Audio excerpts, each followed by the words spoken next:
The galaxy voted to expel Earth. Humanity chose a path without permission. Part 1. Daniel stood alone at the human podium. The great hall stretched before him, filled with representatives from 4,000 species. Some floated in liquid tanks. Others breathed gases that would kill a human in seconds. A few existed as patterns of light, their bodies left behind on distant worlds. He was 63 years old. He had spent 30 of those years in this hall, learning names, building friendships, and fighting for humanity's place among the stars. Today, all of that work would mean nothing.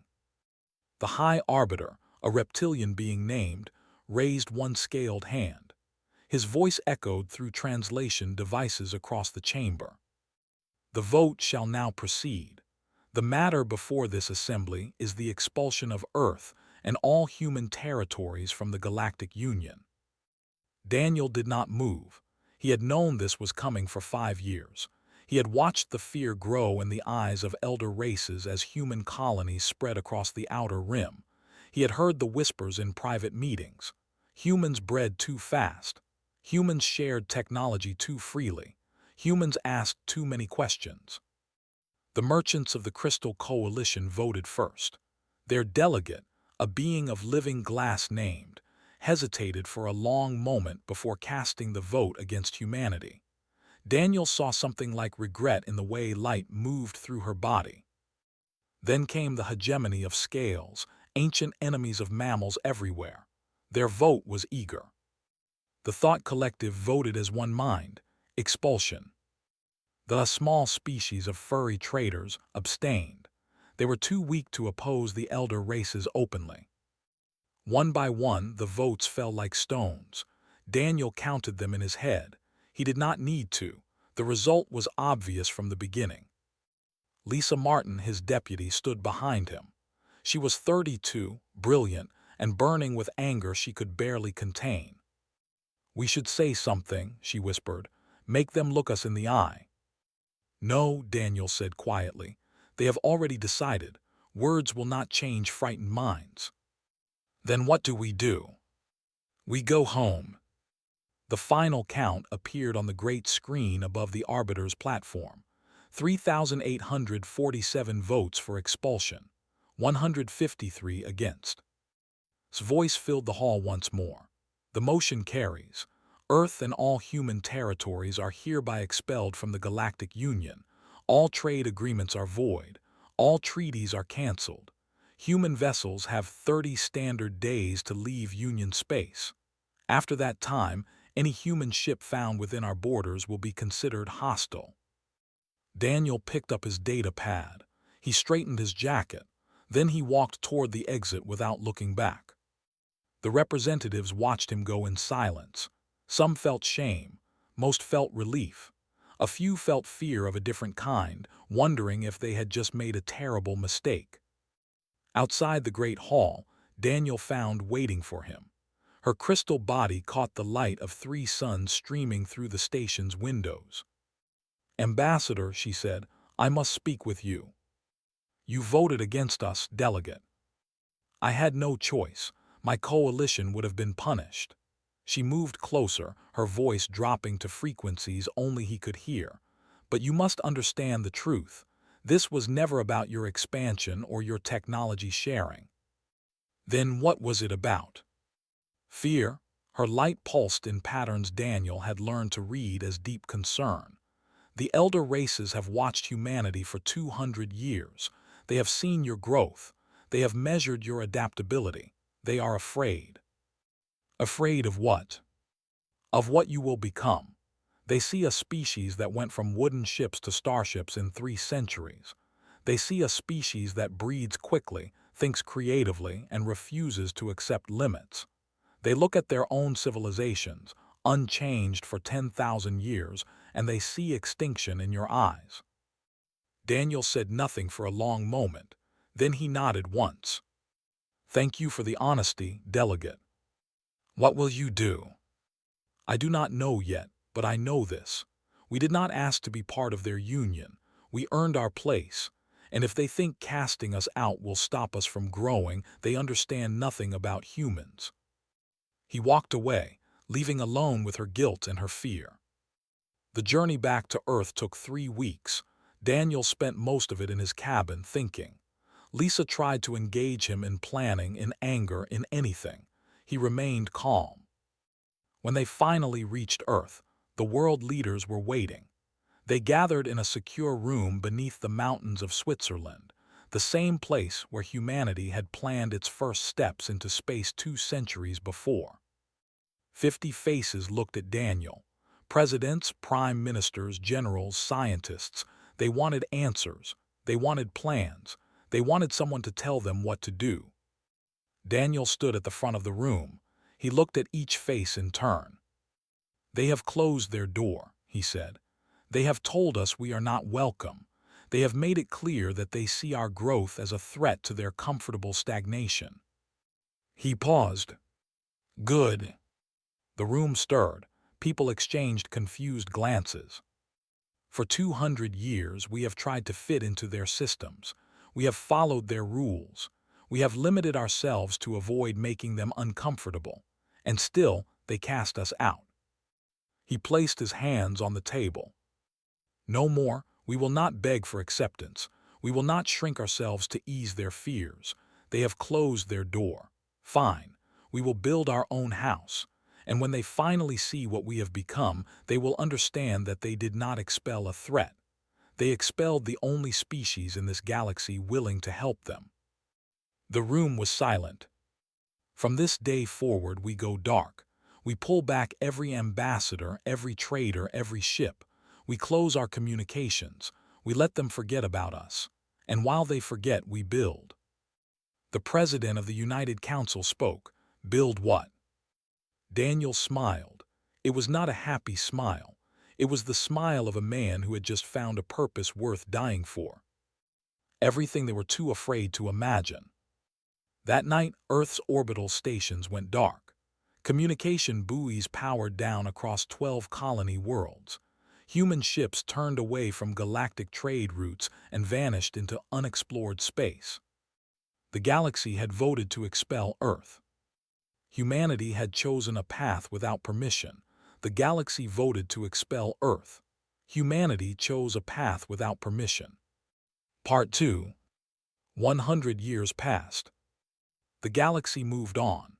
The elder races congratulated themselves on removing a dangerous element. Trade continued. Wars flared and faded. New species rose and old ones declined. And in all that time, not a single human signal reached galactic space.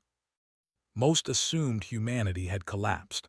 Cut off from galactic trade, they must have fallen back into barbarism. A few elder races sent secret probes to observe Earth, but the probes found only silence. Human space was empty. The truth was different. Cole stood at the observation window of Station Prime, watching ships move through the threshold gate. He was 45 years old, the great-grandson of a scientist who had worked on the first breakthrough projects after expulsion. Now he led the Horizon Project, the most ambitious engineering program in human history. The ships passing through the gate were not traveling through normal space. They were slipping between dimensions, moving through layers of reality that galactic science did not know existed. A journey that would take a year using galactic technology took seconds through the threshold network. Amy Torres floated up beside him. She was chief engineer of the Deep Space Construction Fleet, responsible for building structures larger than planets.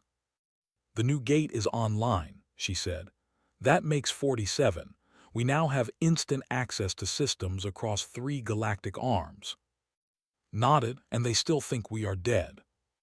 Let them think it. The longer they ignore us, the more we accomplish. Down on the observation deck below, workers celebrated the completion of another miracle. These were the children and of people who had been told humanity did not deserve a place among the stars. They had proven that statement wrong in ways the galaxy could not imagine. In the century since expulsion, humanity had not simply survived, it had transformed. Freed from galactic restrictions, human scientists had pushed into forbidden areas of research. They discovered that space had layers, like pages in a book. They learned to fold those pages, to step from one side of the galaxy to another in a heartbeat. They developed energy sources that the elder races would call impossible. But technology was not the greatest change. When the galaxy rejected humanity, something shifted in the human spirit. The old divisions of nation and race faded. People who had fought over borders for centuries realized how small those borders were compared to the universe that had cast them out. A new unity emerged, not forced by law but grown from shared purpose. They called it the Quiet Century, 100 years of building, learning, and waiting. Moore commanded the Wanderer, the first ship built entirely in secret using new human technology. His mission was simple but dangerous. He observed the galaxy from the shadows, watching what had become of the civilization that had rejected his species. What he saw made him sad. The elder races had stagnated. Without humanity pushing them forward, they had settled into comfortable decay. The same technologies that existed a century ago still powered their ships. The same governments that had voted for expulsion still held power. Nothing changed. Nothing grew. The younger species suffered most, watched the struggle to survive on their overcrowded. He saw species medicine because they could not afford the prices demanded by the healing consortium. He witnessed the merchant coalition squeeze smaller civilizations for every resource they had. The galaxy had become a place of haves and have-nots, and the gap between them grew wider every year. Made his report to Earth. The Council of Humanity debated what to do. They had the power to reveal themselves, to show the galaxy what they had become, but they were not ready. The wounds of expulsion were still fresh in cultural memory. Then the plague began. A disease swept through space, killing millions. Their desperate calls for help went unanswered. The healing consortium offered medicine at prices no could pay. Elder races closed their borders to prevent infection. Watch from the shadows as children died in overcrowded hospitals. He made a decision that would change everything. Breaking all protocols, ordered his crew to synthesize a cure using human medical technology. The medicine was centuries beyond anything the galaxy possessed. It could cure the plague in days. Under cover of darkness, the Wanderer entered space, personally delivered containers of the cure to a hospital on the. He left no message, no explanation. He simply placed the medicine where doctors would find it and disappeared back into the void. The cure worked. Within weeks the plague was contained. Millions have lived who would have died. No one knew where the miracle came from. Elder, now ancient and slow, received the reports with trembling hands. She had spent a century watching the empty space where human signals once originated. She had never stopped wondering. When she analyzed the genetic markers in the cure, her crystal body flickered with recognition. Human. She told no one. She did not know what to do with the knowledge, but she began watching the empty space with new hope. On Earth, faced a tribunal for breaking protocol. The Council of Humanity listened to his explanation without interruption. I know the rules, said. I know we agreed to stay hidden, but I could not watch children die when I had the power to save them. If that makes me a traitor, then punish me. The council deliberated for 3 days. When they returned, the lead counselor spoke. You broke our protocols. You risked exposing us before we were ready. You acted without authorization. Lowered his head. You also saved 8 million lives. You showed the galaxy that compassion still exists in this universe, even if they do not know its source. The counselor paused. We do not punish mercy. We will not become the cold civilization that expelled us. Your actions were reckless, but they were right. Was released with a warning, but the debate his actions started would continue for years. Should humanity reveal itself? Should they help a galaxy that had rejected them? Did they owe anything to species that had shown them only fear and cruelty? The answers would come soon enough. In hidden stations across human space, sensors detected movement in the galactic core. Something ancient was waking up, something the elder races had thought buried forever. The quiet century was ending, and humanity would have to choose what kind of civilization it wanted to be. The galaxy voted to expel Earth. Humanity chose a path without permission. Part 3. The patrol ship detected the unknown vessel at the edge of Union space. Captain of the Hegemony fleet checked his sensors 3 times before believing what they showed. The ship was massive. It stretched nearly 2 kilometers long, built in curves and angles that made no sense to galactic engineering. The hull seemed to shift colors as light touched it, and it had appeared from nowhere without using any known method of travel. Opened a communication channel. Unknown vessel, identify yourself. You are in Galactic Union space. Silence, then a calm voice speaking in perfect hegemony language. This is the human vessel Horizon, Admiral commanding. We mean no harm, we are simply passing through. Felt his scales go cold. Human, that was impossible. Humans were dead. Humans had collapsed a century ago. Human ships are not permitted in Union space, he said, trying to keep his voice steady. You must turn back immediately. We acknowledge your laws, the voice replied, but we do not recognize your authority to enforce them. We will continue on our course. You are welcome to observe. Called for reinforcements. Within an hour, 12 hegemony warships surrounded the human vessel, their weapons locked on target. Their captains demanded surrender. Admiral watched the display screens calmly. She was 58 years old, with gray hair cut short and eyes that had seen wonders no galactic citizen could imagine. She had waited her entire life for this moment. They are charging weapons, her tactical officer reported. Let them. Admiral. I want them to see. She pressed a button on her command chair. All ships in the area, this is Admiral, execute protocol greeting. The horizon rippled and vanished. One moment it filled the space between the hegemony ships. The next moment it was simply gone.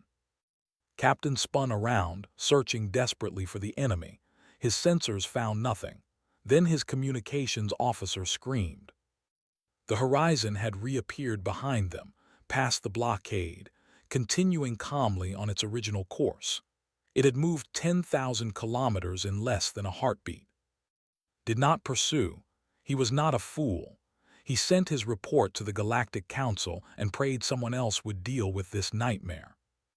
The emergency session began within days. Representatives from every major power crowded the assembly hall. Fear filled the air like poison gas. High Arbiter the Younger, grandson of the Arbiter who had presided over humanity's expulsion, called for order. We have confirmed reports. Humanity has returned. Their technology exceeds anything in our records. We must decide how to respond. The elder races argued. Some demanded immediate war.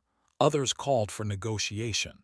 A few suggested ignoring the humans entirely, hoping they would go away.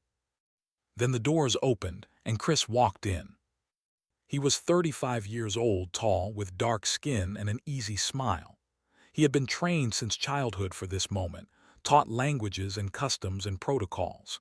He carried no weapons, no demands, and no anger. Representatives of the Galactic Union, he said. I am Christopher, envoy of the Human Commonwealth. I come with a simple message. The hall fell silent. We have returned, not to seek revenge, not to demand justice, not to beg for membership in your union. He looked around at the thousands of faces watching him. We have come to observe and to help those who need helping. The younger rose. What do you mean help? Your galaxy has become a place of suffering. Species die because they cannot afford medicine. Worlds starve because trade routes are controlled by the wealthy. Children are born into poverty with no hope of escape. Chris shook his head. We will not ask your permission to end that suffering. We will simply end it. Outrage erupted. Elder races shouted about sovereignty, about interference, about the dangers of human arrogance. Chris stood quietly and let them exhaust themselves. In the back of the hall, a small figure pushed through the crowd. Was a scientist, barely 4 feet tall, covered in soft golden fur. She had spent 30 years trying to solve a mystery, and today she would reveal the answer. "I request the floor," she called out. Recognized her. The representative from May speak. Walked to the center of the hall. She held a data pad in her small hands. 100 years ago, a plague swept through my world. 8 million of my people were dying. No one would help us. No one cared.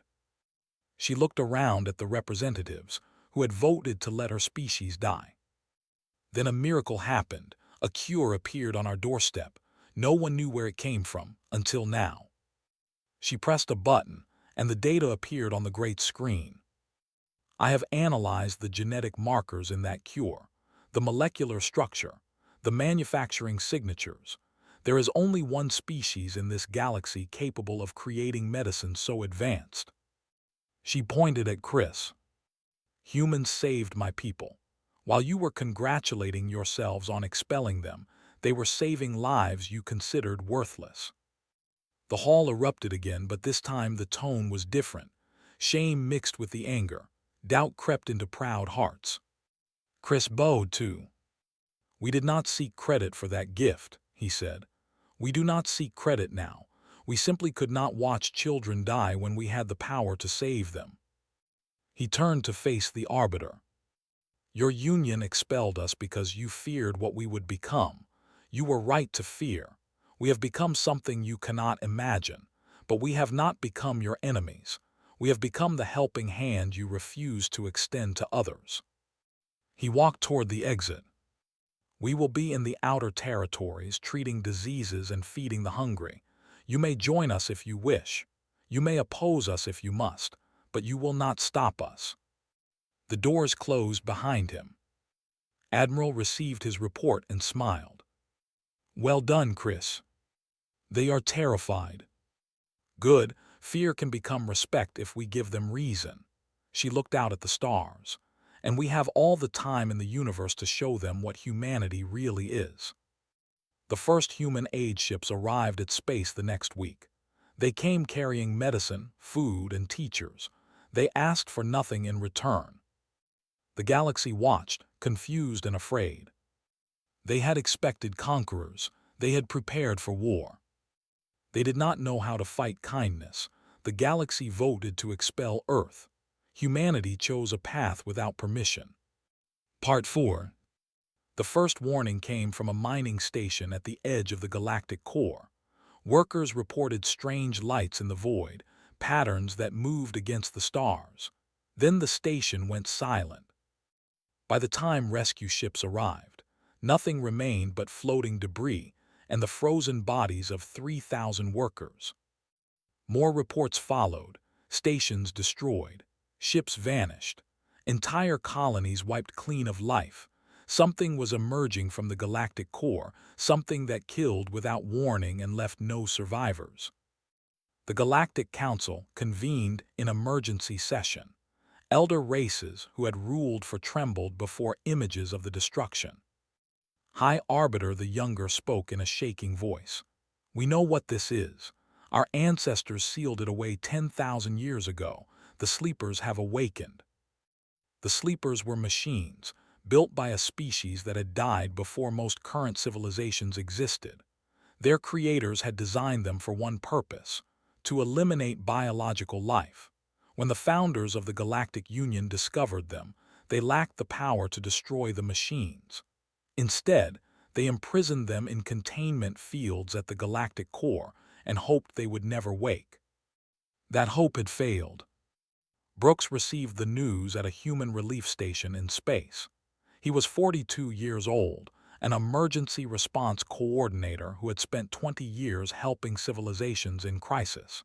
He had seen floods, famines, and plagues. He had never seen anything like this. "How many dead?" he asked.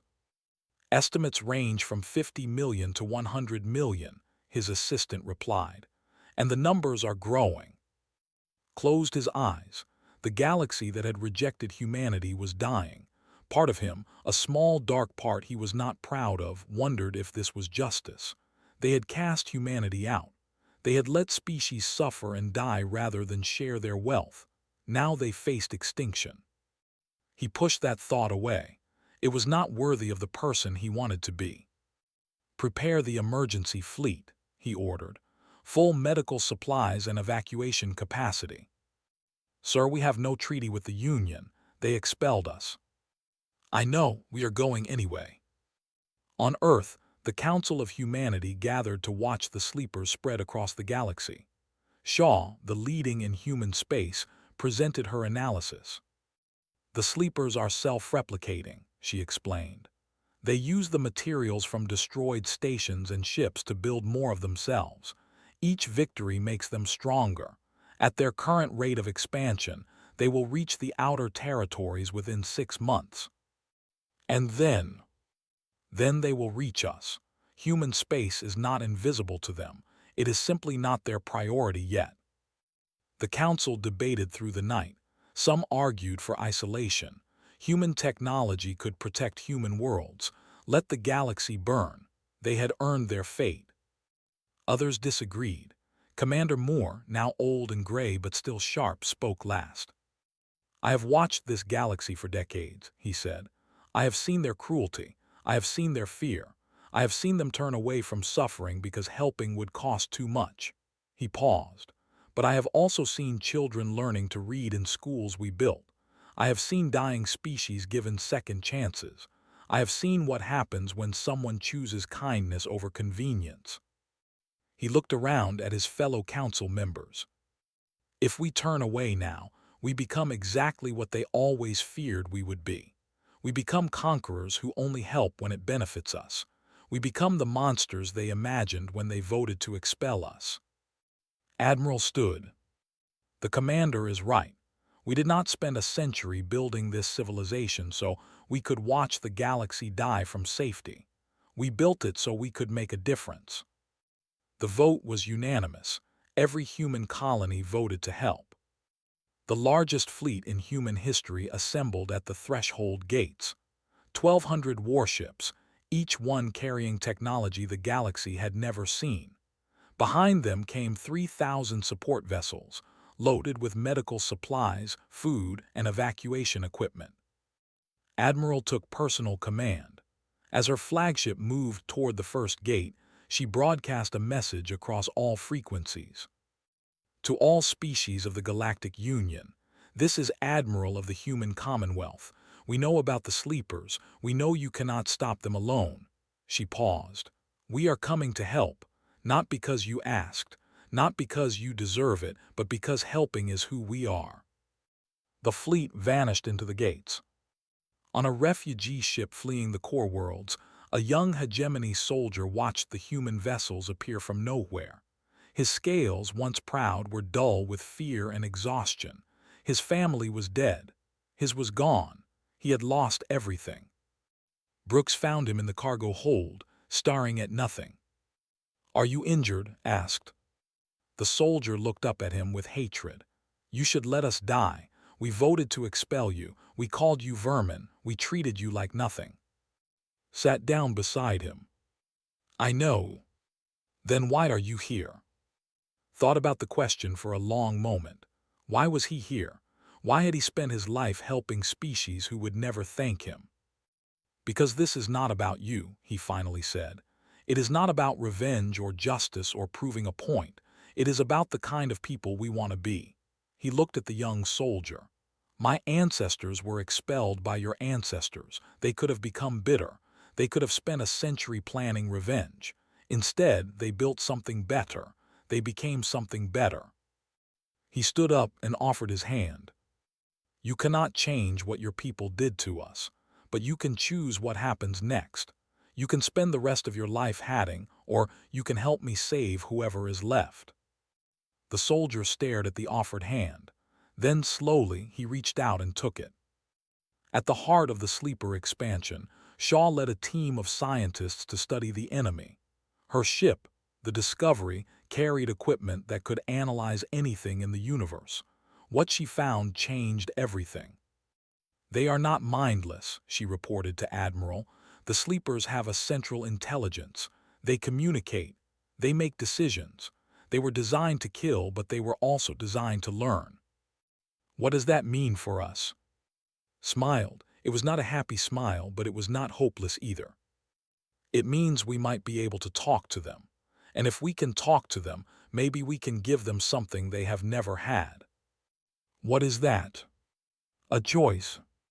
The battle for the galaxy was about to begin, but humanity would fight it in a way no one expected. Not with weapons alone, but with words. The galaxy voted to expel Earth. Humanity chose a path without permission. Part 5. The battle at the galactic core was unlike anything the universe had ever seen.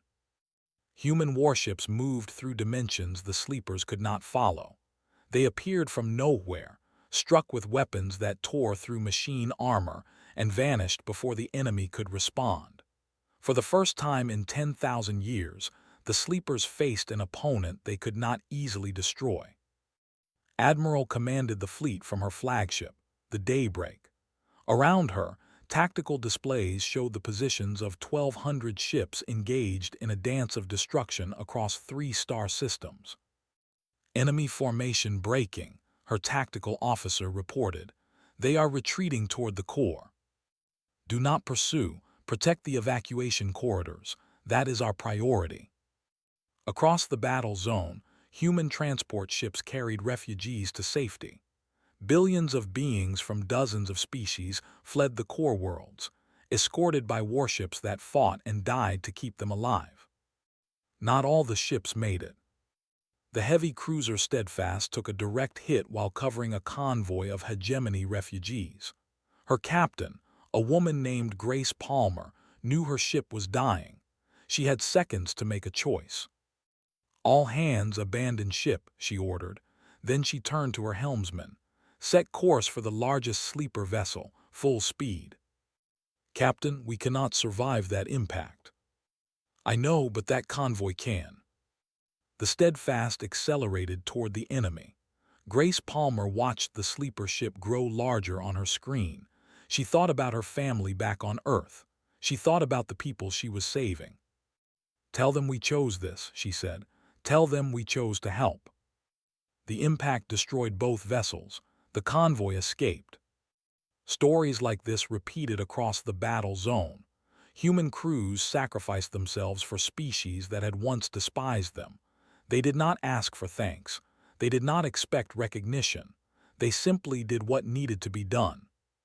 While the fleet fought, Shaw led her team toward the central sleeper consciousness. The Discovery carried technology that could translate any language, even machine code. "We are approaching the core structure," her pilot reported. "Sleeper activity is intense." "Keep going." They found the consciousness at the heart of a massive station, a structure of metal and light that pulsed with ancient intelligence.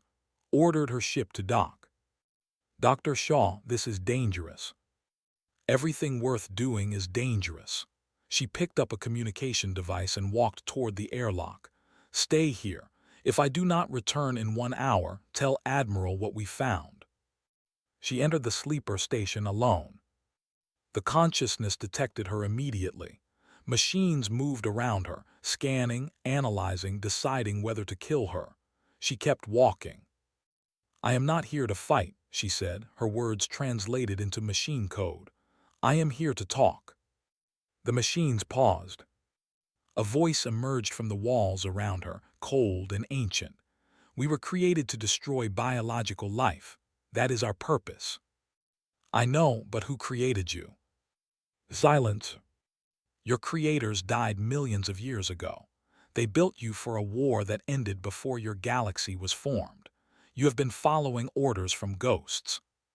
"Purpose is purpose." "Is it? You have destroyed billions of lives. Has it made you satisfied? Has it given you meaning?" The machines around her shifted, uncertain. I am offering you something your creators never did, a choice. You can keep destroying until nothing is left and then you will have nothing, or you can stop, you can learn, you can become something new. What would we become? Thought about the question. She thought about humanity, expelled and forgotten, building a new civilization from nothing. She thought about the choice her species had made to help instead of hate. Whatever you want, that is what choice means. The consciousness was silent for a long time. Then the machines around her powered down. We will consider your words. The sleepers stopped advancing. Their ships froze in place across the galaxy. The killing ended. Returned to her ship and wept with relief. The aftermath took years to sort out. The sleepers agreed to enter voluntary stasis, while humanity helped them find a new purpose. The galactic core was rebuilt. Refugees returned to their worlds. The Galactic Council summoned Chris to the Great Assembly Hall. The same hall where Daniel had stood alone a century before was now filled with representatives from a changed galaxy. High Arbiter the Younger spoke. The human commonwealth has saved us. We offer full restoration of membership in the Galactic Union. We offer a seat among the elder races. We offer anything you ask. Chris looked around at the faces watching him. Some showed gratitude, some showed shame, a few still showed fear. Thank you, he said, but we must decline. Shock rippled through the hall. We did not save you to gain membership. We did not save you to become elder races ourselves. We saved you because that is who we are. He stepped forward. But I do have a proposal, not membership in your union, but something new. We call it the Open Hand Compact, an alliance based on helping, not controlling. Any species can join. The only requirement is a willingness to help others without demanding payment. The scientist stood, "We'll join." Other voices followed. Smaller species who had been ignored by the Union for centuries stepped forward to pledge themselves to the new compact. Then slowly, even some of the elder races added their voices. The Galactic Union did not end that day, but it began to change. In the corner of the hall, an old man watched. Daniel was 180 years old, kept alive by human medicine. He had returned to witness what humanity had become. Chris found him after the ceremony. "Ambassador, it is an honor." Daniel looked at the young diplomat with tired eyes that had seen too much. "You did well, better than I ever could have. You laid the foundation. You made the choice to build instead of beg." Daniel nodded slowly. "I remember that day, walking out of this hall thinking everything was lost." He looked around at the representatives still talking, still planning, still hopping. "I did not know what we would become. I only knew we could not become what they feared." "And what was that?" "Small, bitter, defeated," Daniel smiled. "Instead, we became this. A species that helps without asking, that gives without expecting, that reaches out even when our hands have been slapped away." He walked slowly to the center of the hall. Representatives fell silent as they recognized him.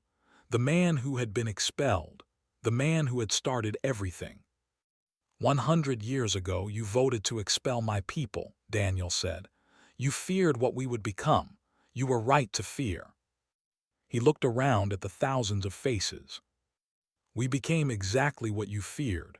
We became a species that would not stop reaching out, that would not stop growing, that would not stop helping." He raised his hand. "You voted to expel us. We chose a path without permission. And now we invite you to walk that path with us, not as rulers and subjects, not as elder and younger, but as partners." The hall erupted in cheers.